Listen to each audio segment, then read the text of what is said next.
Jẹ́nẹ́sísì orí kẹtàdínlọ́gbọ̀n. Isaaki súre fún Jakọbu. Nígbà tí Isaaki di arúgbó, ojú rẹ̀ sì ti di bàìbàì, tó bẹ́ẹ̀ tí kò lè ríran. Ó pe Esau àkọ́bí rẹ̀, ó sì wí fún un pé, ọmọ mi. Esau sì dáhùn pé, èmi nìyí. Isaaki sì wí pé, nísinsin yìí mo di arúgbó, èmi kò sì mọ ọjọ́ tí èmi yóò kú. Nítorí náà, mú ohun èlò ọdẹ rẹ, àpò àti ọrun, nísinsin yìí, kí o sì lọ pa ẹran wá fún mi nínú igbó, kí o sì ṣe ẹran àdídùn fún mi, irú èyí tí mo fẹ́ràn. Kí o gbé wá fún mi, kí n jẹ, kí n sì súre fún ọ, kí n tó kú. Ṣùgbọ́n Rebeka ń fetíléko gbọ́ nígbà tí Isaaki ń bá Esau ọmọ rẹ̀ sọ̀rọ̀. Nítorí náà, nígbà tí Esau ti ṣe ọdẹ lọ sínú igbó, Rebeka sọ fún Jakọbu ọmọ rẹ̀ pé, wò ó, mo gbọ́ tí bàbá rẹ ń wí fún Esau ẹ̀gbọ́n rẹ pé, pa ẹran fún mi wá, kí o sì ṣe oúnjẹ àdídùn fún mi láti jẹ, kí n ba à lè súre fún ọ níwájú Olúwa kí èmi tó kú. Nísinsin yìí ọmọ mi, gbọ́ tèmi, kí o sì ṣe ohun tí èmi yóò wí fún ọ. Lọ sínú agbo ẹran, kí o sì mú ọmọ ewúrẹ́ méjì, kí o lè ṣe oúnjẹ àdídùn fún bàbá rẹ, irú èyí tí ó fẹ́ràn dáradára. Ìwọ yóò sì gbé tọ bàbá rẹ lọ, kí ó bá à lè jẹ ẹ́, kí ó sì súre fún ọ kí ó tó kú. Jakọbu sì wí fún Rebeka ìyá rẹ̀ pé, ṣùgbọ́n Esau ẹ̀gbọ́n mi jẹ́ ènìyàn onírunlára, bẹ́ẹ̀ alára ọ̀bọ̀rọ̀ sì ni èmi. Bí bàbá mi bá fọwọ́ kàn mí ńkọ́? Èmi yóò jọ ẹlẹ́tàn lójú rẹ̀, dípò kí ó súre fún mi, èmi ó sì mú ègún wá sórí ara mi. Ìyá rẹ̀ wá wí fún un pé, ọmọ mi, jẹ́ kí ègún náà wá sórí mi, sá ṣe ohun tí mo wí, kí o sì mú wọn wá fún mi. Jakọbu sì ṣe ohun gbogbo tí ìyá rẹ̀ wí fún un. Rebeka sì ṣe oúnjẹ àdídùn náà, irú èyí tí Isaaki fẹ́ràn. Nígbà náà ni Rebeka mú èyí tí ó dára jù nínú aṣọ Esau, ọmọ rẹ̀ àgbà, tí ó wà nínú ilé Rebeka, ó sì fi wọ Jakọbu ọmọ rẹ̀ àbúrò. Ó sì fi awọ ewúrẹ́ wọ̀n-ọn-nì bo ọwọ́ àti ibi ti ọ̀bọ̀rọ̀ ọrùn. Nígbà náà ni ó gbé ẹran dídùn náà àti oúnjẹ tí ó ti sè lé Jakọbu ọmọ rẹ̀ lọ́wọ́. Jakọbu wọlé lọ sí ọ̀dọ̀ bàbá rẹ̀, ó sì wí pé, bàbá mi. Bàbá rẹ̀ sì dáhùn pé, èmi nìyí, ìwọ ta ni ọmọ mi? Jakọbu sì fèsì pé, èmi ni Esau àkọ́bí rẹ, èmi ti ṣe gẹ́gẹ́ bí ìwọ ti sọ fún mi. Jọ̀wọ́ dìde jókòó, kí o sì jẹ nínú ẹran igbó mi tí èmi ti sè, kí o bá lè súre fún mi pẹ̀lú gbogbo ọkàn rẹ. Isaaki tún béèrè pé, ọmọ mi, báwo ni ó ṣe tètè yá ọ bẹ́ẹ̀? Jakọbu sì tún dáhùn pé, Olúwa Ọlọ́run rẹ ló fún mi pa. Nígbà náà ni Isaaki wí fún Jakọbu pé, súnmọ́ mi, kí n lè fọwọ́ kàn ọ́, kí n lè mọ̀ bóyá Esau ọmọ mi ni nítòótọ́ tàbí òun kọ́. Jakọbu sì súnmọ́ Isaaki bàbá rẹ̀, Isaaki sì fọwọ́ kàn án, ó sì wí pé, òun ni, òun Jakọbu, ṣùgbọ́n ọwọ́ ni ọwọ́ Esau. Kò sì dá Jakọbu mọ̀ nítorí ọwọ́ rẹ̀ ní irun bí ti Esau arákùnrin rẹ̀. Nítorí náà ó súre fún un, ó sì bí léèrè pé, ǹjẹ́ ìwọ ni Esau ọmọ mi nítòótọ́? Jakọbu sì dáhùn pé, èmi ni. Nígbà náà ni Isaaki wí pé, gbé ẹran igbó náà súnmọ́ ọ̀dọ̀ mi, kí èmi kí ó jẹ ẹ́, kí èmi sì súre fún ọ láti inú ọkàn mi wá. Jakọbu sì gbé e wá, ó sì jẹ ẹ́, ó sì tún fún un ní wáìnì, ó sì mu pẹ̀lú. Nígbà náà ni Isaaki bàbá rẹ̀ wí fún un pé, súnmọ́ mi, ọmọ mi, kí o sì fẹnu kò mí ní ẹnu. Ó sì súnmọ́, ó sì fẹnu kò ó ní ẹnu. Nígbà tí Isaaki gbọ́ òórùn aṣọ rẹ̀, ó súre fún un, ó wí pé, wò ó, òórùn ọmọ mi dàbí òórùn oko tí Olúwa ti bùkún. Kí Ọlọ́run kí ó fún ọ nínú ìrì ọ̀run àti nínú ọ̀rá ilẹ̀ àti ọ̀pọ̀lọpọ̀ ọkà àti wáìnì tuntun. Kí àwọn orílẹ̀-èdè kí ó máa sìn ọ́, kí àwọn ènìyàn sì máa tẹríba fún ọ, máa ṣe olórí àwọn arákùnrin rẹ, kí àwọn ìyèkan rẹ sì máa wólẹ̀ fún ọ. Fífibú ni àwọn ẹni tó fi ọ́ bú, ìbùkún ni fún àwọn ẹni tí ó súre fún ọ. Bí Isaaki ti súre tán tí Jakọbu ṣẹ̀ṣẹ̀ jáde kúrò ní ọ̀dọ̀ baba rẹ̀, ni Esau ti oko ọdẹ dé. Òun pẹ̀lú sè ẹran dídùn, ó sì gbé tọ̀ baba rẹ̀ wá. Ó sì wí fún un pé, “Baba mi, dìde jókòó, kí o sì jẹ nínú ẹran igbó tí mo ti sè, kí o sì súre fún mi.” Isaaki baba rẹ̀ sì bí i wí pé, “Ìwọ ta ni?” Ó sì dáhùn, “Èmi Esau àkọ́bí rẹ ni.” Nígbà náà ni Isaaki wárìrì gidigidi, ó sì wí pé, “Ta ni ẹni náà tí ó ti pa ẹran igbó tí ó sì ti gbé wá fún mi, tí mo sì ti jẹ kí o tó dé, mo sì ti súre fún un? Sì wò ó, dájúdájú a ó sì bùkún.” Nígbà tí Esau gbọ́ ọ̀rọ̀ baba rẹ̀, ó ké, ó sì bẹ̀rẹ̀ sí ní sọkún kíkorò. Ó sì wí fún baba rẹ̀ pé, “Baba mi, súre fún èmi náà, àní fún èmi náà pẹ̀lú.”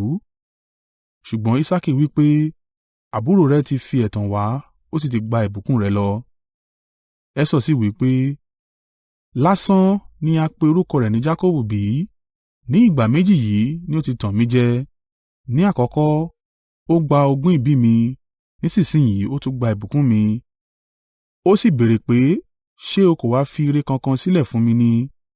Isaaki sì dá Esau lóhùn pé, “Mo ti fi ṣe olórí rẹ àti àwọn ìbátan rẹ ni mo fi ṣe ìránṣẹ́ fún, àti ọkà àti wáìnì ni mo ti fi lé e lọ́wọ́ lọ́pọ̀lọ́pọ̀.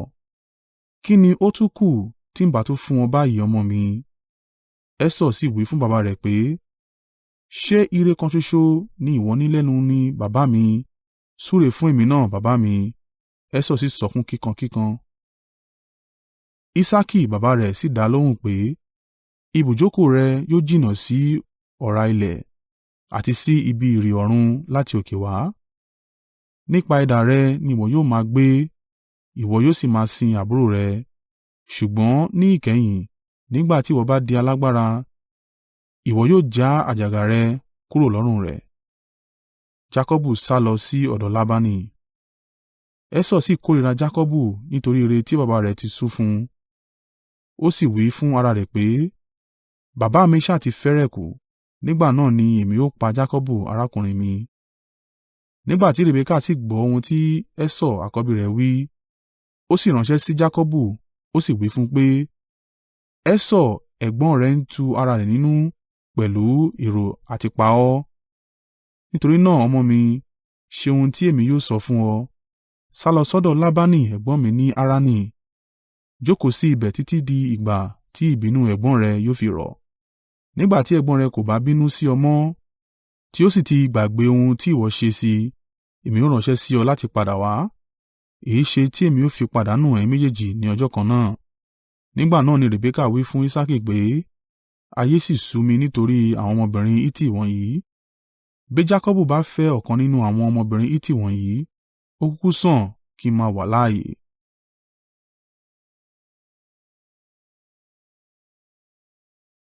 Jẹ́nẹ́sísì orí kejìdínlọ́gbọ̀n. Nítorí náà Isaaki pe Jakọbu, ó sì súre fún un. Ó sì pàṣẹ fún un pé, “Ìwọ kò gbọdọ̀ fẹ́ aya láàrín àwọn ọmọbìnrin Kenaani. Dípò bẹ́ẹ̀ lọ sí Paddani Aramu, sí ilé Betueli baba ìyá rẹ, kí ìwọ kí ó sì fẹ́ aya fún ara rẹ nínú àwọn ọmọbìnrin Labani arákùnrin ìyá rẹ.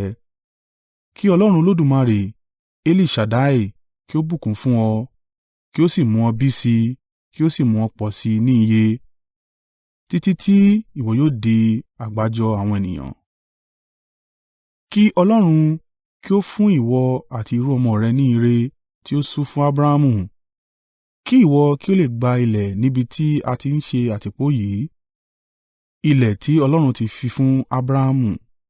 Bẹ́ẹ̀ ni Isaaki sì rán Jakọbu lọ, ó sì lọ sí Paddani Aramu, lọ́dọ̀ Labani ọmọ Betueli ará Aramu, tí í ṣe arákùnrin Rebeka ìyá Jakọbu àti Esau.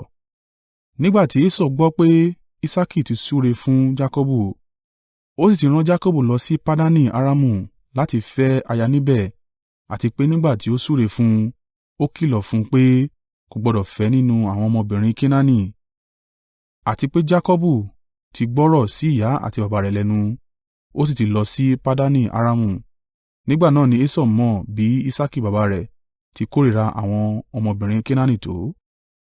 Nítorí náà Esau tọ Iṣmaeli lọ, ó sì fẹ́ Mahalati arábìnrin Nebaioti ọmọbìnrin Iṣmaeli tí í ṣe ọmọ Abrahamu. Ó fẹ́ kún àwọn ìyàwó tí ó ti ní tẹ́lẹ̀. Ààlà Jakọbu ní Beteli. Jakọbu kúrò ní Beerṣeba ó sì kọrí sí ìlú Harani. Nígbà tí ó dé ibi kan, ó dúró ní òru náà nítorí tí ilẹ̀ ti ń ṣú. Ó sì gbé òkúta kan ó fi ṣe ìrọ̀rí, ó sì sùn. Ó sì lá àlá pé, a gbé àkàsọ̀ kan dúró tí ó fi ìdí lélẹ̀, orí rẹ̀ sì kan ọ̀run, àwọn angẹli Ọlọ́run sì ń gòkè wọ́n sì ń sọ̀kalẹ̀ lórí rẹ̀. Olúwa sì dúró lókè rẹ̀, ó sì wí pé, èmi ni Olúwa, Ọlọ́run baba rẹ, Abrahamu àti Ọlọ́run Isaaki. Ìwọ àti ìran rẹ ni èmi yóò fi ilẹ̀ tí ìwọ dùbúlẹ̀ sórí rẹ̀ yìí fún. Ìran rẹ yóò pọ̀ bí erùpẹ̀ ilẹ̀, ìwọ yóò sì tàn kálẹ̀ dé ìlà-oòrùn àti ìwọ̀-oòrùn, àti dé gúúsù àti àríwá. A ó sì bùkún gbogbo orílẹ̀-èdè ayé nípasẹ̀ ìwọ àti àwọn ọmọ rẹ.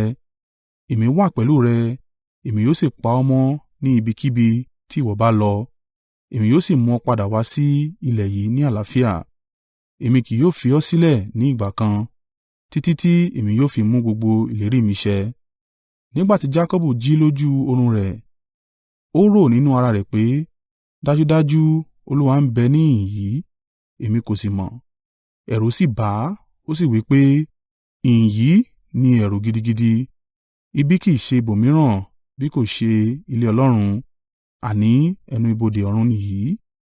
Jakọbu sì dìde ní kùtùkùtù òwúrọ̀, ó sì gbé òkúta tí ó fi ṣe ìrọ̀rí lélẹ̀ bí ọ̀wọ́n, ó sì da òróró sí i lórí. Ó sì pe orúkọ ibẹ̀ ní Beteli, bí ó tilẹ̀ jẹ́ pé ìlú náà ń jẹ́ Lusi tẹ́lẹ̀ rí. Jakọbu sì jẹ́ ẹ̀jẹ́ níbẹ̀ pé, bí Ọlọ́run yóò bá wà pẹ̀lú mi, tí yóò sì pa mí mọ́ ní ìrìnàjò mi tí mò ń lọ, tí yóò sì fún mi ní oúnjẹ láti jẹ àti aṣọ láti wọ̀, tí mo sì padà sílé baba mi ní àlàáfíà, nígbà náà Olúwa ni yóò jẹ́ Ọlọ́run mi. Òkúta yìí tí mo gbé kalẹ̀ bí ọ̀wọ́n yóò jẹ́ ilé Ọlọ́run. Nínú gbogbo ohun tí ìwọ ó fi fún mi, èmi ó sì fi ìdámẹ́wàá rẹ̀ fún ọ.